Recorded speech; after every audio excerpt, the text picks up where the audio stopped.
If I had to use one word to describe Antichamber in keeping with its minimalist theme, it would be clever. It's clever in its use of Unreal Engine 3.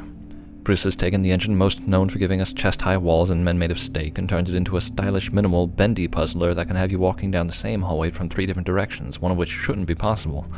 It's portals. Not Valve portals, but similar in concept. It's triggers and shapes and near masterful use of seamless transitions that remind me of when line devs couldn't cross and overlapping sectors had to hide from each other. In some ways, it is to you E3, or any 3D engine really, what Build was to Doom. It's clever in its gameplay.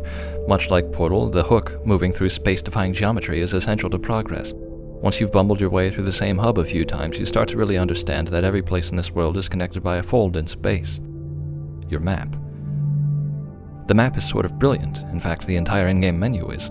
Your options, overworld navigation, and other bits of information are all represented in a black room next to, presumably, the final exit of the game.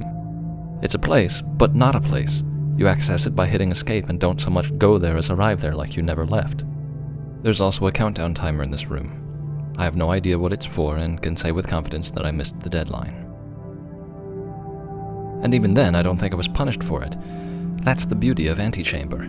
There is no punishment for failure, only delay that can be shortened to inconsequence by bending space around yourself. If you take 3 hours on a puzzle, it's probably your fault. But then, it might not always be. In addition to the space warping movement, there's Antichamber's block gun, a thing that allows you to manipulate different colored blocks throughout the world to open doors, hold doors open, make stairs, make elevators, trip laser wires, that sort of thing.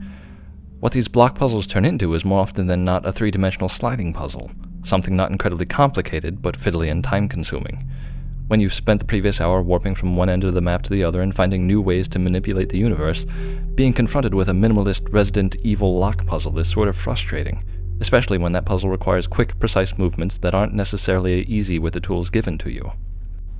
And that's especially tragic because Antichamber is a game that, for as difficult and obtuse as it might be at times, does not go out of its way to frustrate you.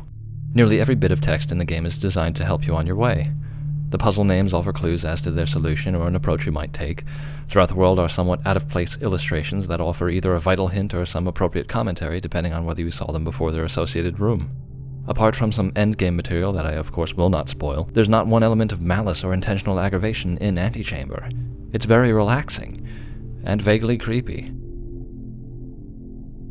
Now, having finished the game and having become so comfortable traversing its world, dumbly mashing through its puzzles and cursing its blocks, would I recommend you buy it?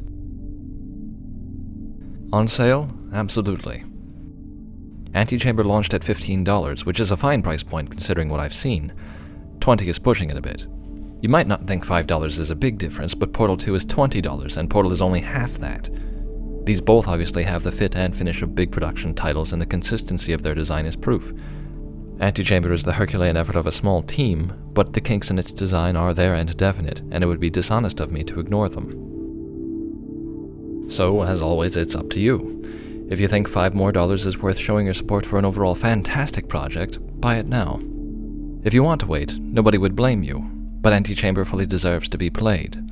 For all its flaws, Antichamber is a rare sort of puzzle game, a rare sort of game, I'd even say, which challenges the way we think about the very foundations of first-person anything.